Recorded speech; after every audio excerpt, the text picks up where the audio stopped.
Hey day, have a blessed day everyone. Good day sa inyo lahat.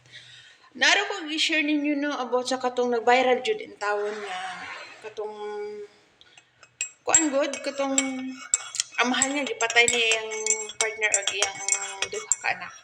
So naarang ko mga insights na ihatag ninyo or mga insights ra pod nga based on my own opinion and on experience ra pod. Daghan pod nagkuan. Yeah, hindi man nato kumbaga dili nato mapugos or dili nato makuan ang uban kay syempre brutal gani siya nagiging brutal na ba kung sa iyang gibuhat sa iyang pamilya. Naragod ko gihatag ng mga insights about sa akong napansin or akong nakita dito sa panghitabo sa ilang nga sitwasyon katong katong gisa-isay po ang kuan katong igsuon gud sa katong babae ana siya nga grabe daw ilang tambag sa partner sa babae nga biyaan niya iyang bana.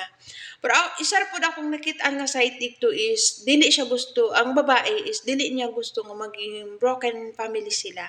Bisag ginato na ang gibuhat sa lalaki ay ang mga bisyo, bisag usahay ginasakit na siya.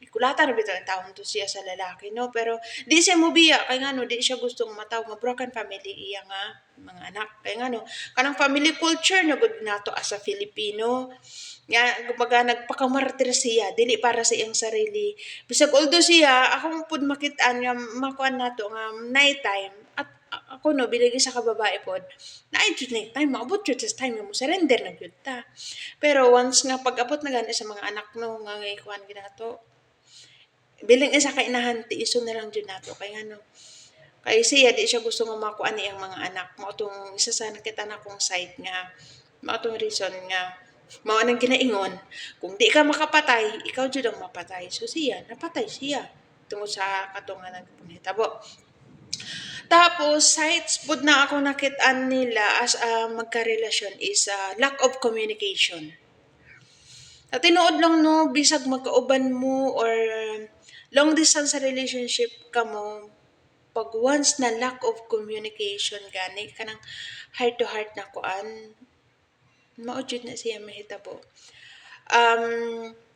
based on my own experience lang no ako ang akong partner na adiri Pinas ako na adiri Kuwait as OFW ako siguro kung dili mi maayo kung dili strong among relationship dili strong pud ang among communication buwag mao jud na padulungan pero since ang kato para sa iyaha against the all odds kumbaga against the all the world na against gani iyang pamilya nga ginakuan na siya sa iyang pamilya nga biyaan ang laki pero ang ginapahiwatig niya sa iyang partner is iyang partner na gyapon ang iyang pilion ang amahan na gyapon sa iyang mga anak mao to iyang gipili nga which is hindi nakita sa iyang partner which is naging bulag pud ang kuan sa iyang partner dili sa base sa mga nakita nako sa lalaki oo makaingon ta nga nalulung siya nga nakakuan pero naay ugat isa na ako nakita na siya ugat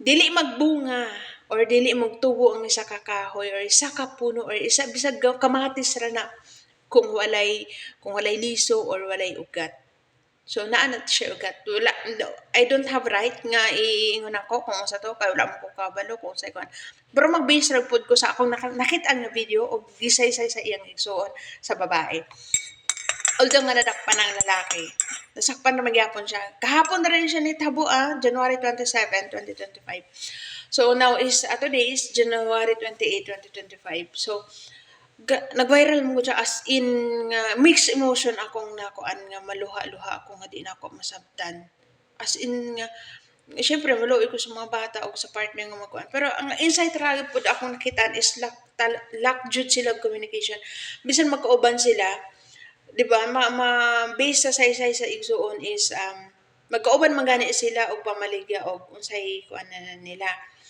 tapos maingon nga kuan ang gyapon siguro ang makita nako sa lalaki naa siya inner own battle nga based on individual naa jud siya kuan nga dili niya na communicate sa iyang partner nga dili niya pod na kuan kung unsa pod siguro we can say na naa siya pangandoy naa siya goal pero dili niya kaya i-communicate siyang partner, dili niya kaya ikuan. Pero gipaagi na lang pud niya sa ato nga magbisyo siya, gipaagi ra pud niya nga um, na sangin ato nga way nga daghan siya ikuan, kumbaga since naging toxic na mas na nangibabaw kumbaga ang emotions, nangibabaw ang negative na panghuna-huna mo to siya.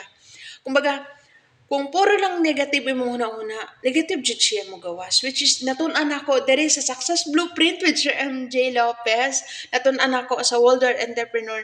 So, I am super, super duper grateful na napabilang ako sa Waldorf Entrepreneur na tapos nagiging student ako ng success blueprint ni Sir MJ. Nagiging clear, nagkaroon ako ng clarity. Tapos, na-align ko, naayos ko ang inner ano ko na kumbaga inner na ako. Kumbaga sa isa man gud kabalay, sa isa man gud ihambing na nako sa isa ka balay, kailangan pud nimo limpyuhan ang sarili nimo nga higdaanan. Kung naayos nimo imong sariling higdaanan, ibig sabihin naayos nimo imong sarili. Naayos nimo sarili nimong kwarto, naayos gid nimo imong mga action. Ug naayos nimo ang tibuok nimong balay gikan sala, kusina, tanan-tanan.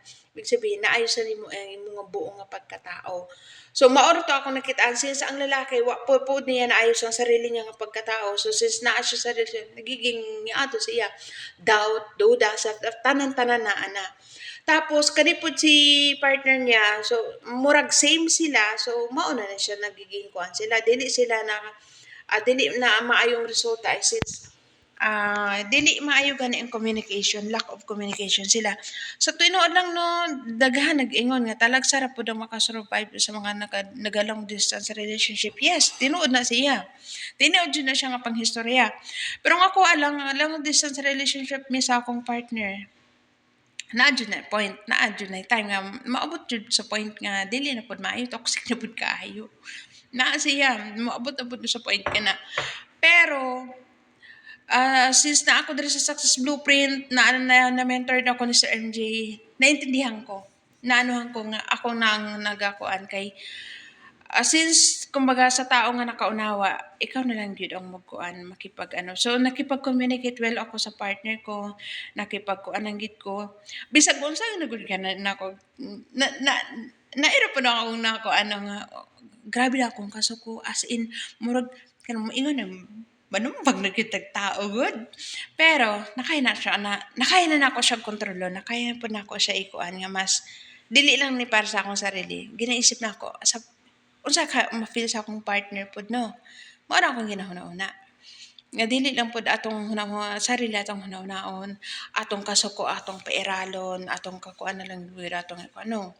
Sipon po nato kung unsay feeling po sa atong partner. So, if there's no communication, there's have no relationship. So, communicate well. Mao na yung nakuan nako. Nga natunan po nako diri kay Sir MJ. Kumbaga, isa po sa powerful quote na akong natunan kay Sir MJ, kung natotoxic kang ka sa ibang tao, ibig sabihin toxic ka. Sakit, pero tinuod siya. So kung negative ka maguna-una sa ibang tao, negative ang resulta. Pero once nga positive imong huna-una sa ibang tao, bisag negative na imong sitwasyon, ma-attract mo ang positive way. So mao siya. Mao tong nahitabo nila lack of communication, wala sila clear na goals sa ilang kinabuhi.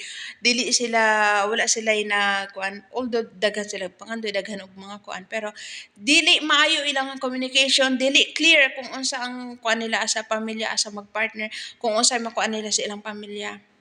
Tapos daghan, kumbaga kanang daghan gani og kanang mga ginatawag nga kanang maminaw gud sa laing tao or sa mga chismis sa panibot, mas tuohon ang kuan kaysa sa kung unsay mao gani kay dili clear kung unsay kuan nila asa magpartner, mao gud siya.